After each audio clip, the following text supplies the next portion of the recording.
USB Z60. Jadi untuk pertama kali ada yang harus dicolok. Jadi ini kabel power, colok langsung ke listrik. Nah, nanti kalau udah dicolok ke listrik, tandanya di sini ini hijau. Ini dia udah masuk ke aliran listrik, dan yang ini baterai. Jadi unit ini ada baterainya. Jadi ketika nanti saat urgent, kalau misalnya nanti dokter membutuhkan pemeriksaan, tapi listrik mati ataupun nggak ada arus listrik, kita bisa isi baterainya sendiri. Nah, jadi ini baterainya warnanya orange, jadi dia masih ngisi. Nanti kalau udah full dia warnanya berubah jadi hijau. Jadi kalau misalnya lagi dicolok listrik, kita rekomendasiin pakai colok listrik aja nggak apa-apa, karena baterainya udah bersifat lithium auto cut, jadi aman kalau misalnya dicolok listrik terus gitu. Jadi kalau penuh listrik terus juga nggak apa-apa? Aman ya, nggak apa-apa. Nah, untuk tombol on off-nya ada di sebelah sini, jadi tinggal tekan sekali aja. Nah, dia lagi proses booting.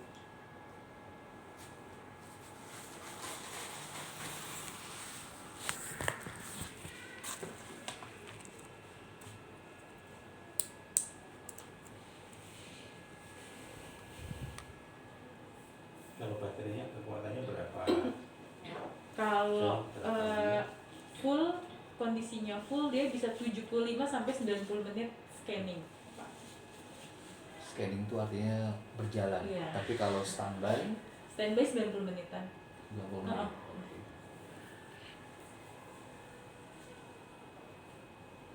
Jadi memang salah satu value-nya kalau punya baterai, tingkat kerusakan lebih cepat terhindari. Karena kalau ketika nggak stabil listrik atau mati, langsung terbackup ke baterai.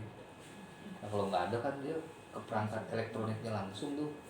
Nanti yang bahaya. Yang sudah terjadi kekuatan baterainya itu berapa tahun? Kan kayak laptop itu kan berapa tahun dan udah nggak bisa itu. Untuk Usia baterai. Untuk seri yang Z60 ini sih sejauh ini 3 tahun masih aman sih. 3 tahunan masih aman. Cuman kalau udah di atas itu mungkin kualitasnya menurun ya. Jadi udah nggak 75 menit lagi. Jadi udah istilahnya kekuatannya betul. Nah, ini untuk kondisi awal pertama kali nyala ya, Bu, izin. Nah, jadi nanti untuk misalnya dokter minta tolong untuk masukin data, langkah pertama kali di sini ada tombol pasien. Nah, ini nanti bisa mengisi data sama kayak USG yang lainnya, menyesuaikan dengan pasien nama. Ini nama pasien, last name-nya, first name, ini nama tengahnya, ini pasien ID atau nomor MR. Bisa diisi juga nanti menyesuaikan kebutuhan. Dan ini untuk gender, untuk usia, dan ini untuk tanggal lahir. Nah, untuk ini bisa diisi juga. Kita coba aja tes.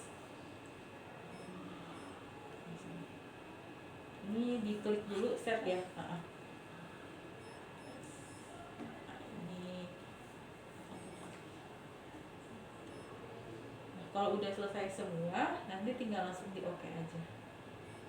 Oke, ini set jadi. Iya, semuanya untuk kliknya set. Nah, ini nanti dokter biasanya udah bisa triksasi. Jadi nanti udah langsung ke pemakaian dokter. Nah, selebihnya kalau misalnya nanti udah selesai mau ganti pasien, di sini ada tombol end exam. Tinggal di end exam aja, terus yes. Nah, ini udah bisa isi pasien baru. Nah, untuk melihat histori ketika dokter yang udah hasil diperiksa sama dokter, di sini paling ujung kanan ada iStation, di set juga. Nah, ini nanti semuanya historinya muncul. Jadi ketika nanti dokter ingin mereview, tinggal diklik aja namanya, keywordnya di sini nama. Jadi nanti misalnya ini tinggal di set dan bisa di review ini. Nah, oke. Untuk proofnya sendiri kita di sini ada 2, ada yang kompleks, ada yang linear. Nanti untuk pemilihan proofnya kita di sini ada proof. Jadi nanti ini menyesuaikan dengan kebutuhan dokter, mau memakai preset-presetnya yang udah, nanti tinggal diklik aja. Yang harus diperhatikan ketika mau matiin sama kayak USG lainnya dalam kondisi freeze ya.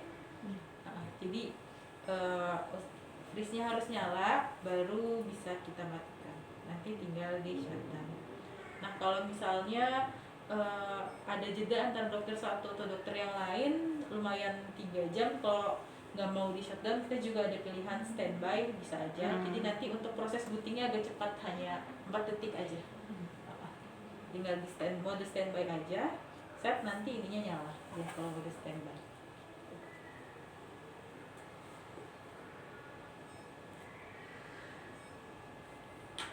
Untuk melihat baterai di sini ada di bawah. Ini lagi charging 36%. Nah, saya perlu diperhatikan juga ini memorinya kan ada 500 GB ya. Nah, untuk melihatnya di sini kita ada di bawah juga yang bulat-bulat, dia ada use space-nya 0%. Jadi memori yang sudah terpakainya 0%. Jadi biasanya alat Mindray kalau udah yang versi sekarang kalau udah di atas 60%, ketika nanti nyalain alat pertama kali dia udah ada reminders use space is 60% gitu. Jadi harap backup. Kasih tahu, Ya, kasih ini tahu tahu, ininya, remind. kasih tahu. Iya. Harus Notif ya. Iya, notif ketika ada nyalain. notifnya, betul. Ketika nyalain alat pertama kali, setiap nyalain alat. Kalau udah di atas 60 use space-nya biasanya. Nah ini ada USB-nya untuk Oh, untuk ada backup. langsung Dari USB luar. ya. Jadi pindahin aja Iya. supaya ini mengosongkan space memorinya. Nah, caranya tadi ke tombol pasien, nah di sini ada iStation. Nah, ini misalnya nanti ada pasien banyak nih, Kak. Jadi ini kan masih sedikit ya, jadi bisa kita select all exam. Select all exam, nah di sini ada select all exam, lalu ada backup. Tinggal diklik aja backup, nanti colok hard disknya ya. Biasanya kalau udah banyak kan pakai hard disk kita ya, kalau persis kan kurang ini. Nah, jadi nanti di sini udah ke detect langsung data F-nya gitu atau hard disk, jadi tinggal langsung backup aja. Nah, untuk backup sih kalau misal datanya tergantung banyak datanya, kalau datanya banyak biasanya prosesnya agak lumayan lama. Kalau datanya masih dikit. Nah, untuk proses backup alatnya harus nyala, jadi biar nggak pending atau biar nggak fail. Nah, caranya biasanya lihat prosesnya seberapa lama. Di sini di gambar bawah ini ada gambar kayak komputer test management, diklik set. Nah, di sini nanti ada keterangannya, dipilih media. Nanti di sini ada keterangan sudah berapa banyak pasien yang ke backupnya, suksesnya sudah berapa. Jadi nanti kalau untuk proses backup nanti kalau lupa boleh hubungi aja untuk ininya ya. Nanti kalaupun apakah ada kesulitan di Pengoperasian ya. pengoperasiannya tinggal kontak aja. Ini khusus saraf. USG saraf. Kalau misalnya kayak dokter Yunani kan nggak pernah pakai dan nyimpen data kayak Ya. Jadi ya aman Si teh nggak apa-apa. Jadi aman kan ya? Aman. Nggak bakal ada data yang tiba-tiba tersimpan. Makasih ya, Teh. Iya, betul. Kalau dokter Rina yang nggak safe, dia nggak kesimpan. Iya sih biasanya Langsung ya, iya periksa ya, langsung kan siap. langsung periksa aja gitu. Jadi kalau ujian kan biasanya diperiksa Iya, ditulis nama sama di save ya. gitu kalau Dokter kayaknya sih kalau iya. dokter ini mah Enggak, berarti aman sih. Iya mas, ini kan yang kayak Zoom. Iya, sama kayak Zoom. Deh. Kalau yang jadi dua itu layar jadi dua. Balikin laginya tinggal B aja. Kalau ini nggak perlu standar operasional nggak? Yang mana kalau perlu ini kan tidak ditulis. Kita ada hardware-nya, tapi booknya Di dalam kardus. Manual booknya. Sama bukti uji fungsinya nanti ada ya. Ya BAST ya. Nah, soalnya kadang-kadang kalau ada orang Cina kan uji fungsinya mana sebelum dikasih. Oh, Ya, ada. betul. Kalau Siap. apa namanya, pakaian standarnya ini bisa kita gantungan di sini. Ya, digantung. Oh, udah di sini. disiapin, ya. Udah disediain. Jadi enak. Iya betul. Iya, tapi kita gantungan aja. Risi ya dulu Iya, namanya. dokter Oh, Dina. isi ya? Enggak dokter Dina kan maksudnya. Udah biasa Kan, nih. iya udah biasa jadi kita yang diajarin sama dokter Dina gitu. Iya sih. Dia mau Pasang nggak? Iya, Pasang dulu aja deh. mendingan pasang sih. standar aja dulu, standarnya dulu. Nanti kalau maunya dilepas ya dilepas aja nanti. Umumnya sih gitu. Kita kalau install USB selalu kita bagian kontrol itu digantungin. Jadi buat remind kalau ada lupa, oh lihat acuannya. Oh. Buat bantu lah. Jadi tadi bagus nih lagi videoin. Jadi juga videoin. Ini dapat itu.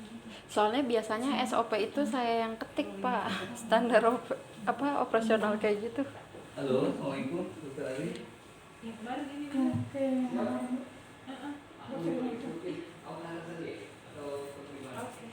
Misalkan mau nanya dulu ya. Kalau misalkan kalibrasinya soalnya kemarin sempet nih ngalamin di Oka, orang kalibrasinya tuh ini ada asisten yang biasa ngoperasin ini nggak, soalnya aku ada yang mau ditanyain gitu. Nah dia sama aja kayak biasanya, maksudnya tinggal nyalain nanti. Iya. Oh, Sama aja biasanya kakak perawat udah ini kok, udah untuk basic standarnya udah paham. udah bisa ya.